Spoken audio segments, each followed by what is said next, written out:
Mount Everest বলে একটা দার্জিলিংয়ে খুব নাম করা হোটেল ছিল একসময়, যেটা এখন অ্যাবান্ডেন্ট। ইন্টারনেটেই দেখি যে ওখানে নাকি হন্টেড এরকম সব ব্যাপার স্যাপার আছে। ঢুকলাম, ঢুকে জায়গাগুলো সব দেখছি, সিঁড়ি দিয়ে ওপরে ওঠার জায়গা আছে দেখলাম, তো সব কিছু ভাঙাচোরা অবস্থায় পড়ে আছে। তো আমি সেলফি ক্যামেরা করে উঠেছি ওপরে।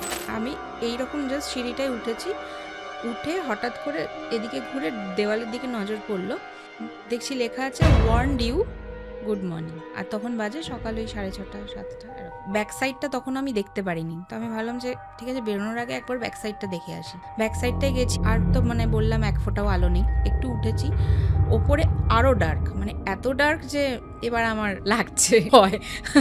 থাক, বেশি সাহস দেখিয়ে লাভ নেই। জাস্ট নিচে আসছি, আমার ঠিক মনে হলো যে কেউ একজন ওই ঘরের মধ্যে ঢুকে গেল। আমি নিচে এসে তাড়াতাড়ি করে সেই ঘরের মধ্যে ঢুকে টর্চের লাইট দিয়ে দেখছি যে কেউ আছে কিনা, দেখছি কেউ নেই। আমি পুরো ফিল করলাম যে কেউ একজন ওই ঘরে ঢুকে গেল। আমি এদিকে চলে এসে বাইরে বেরিয়েছি, তখন বলছে যে এখানে কেউ আসে, মানে আপনি কেন এসছেন এখানে? এখানে দেখছেন এতগুলো যে কুকুর বসে আছে, এটা কোনোদিন ভেতরে ঢোকে না।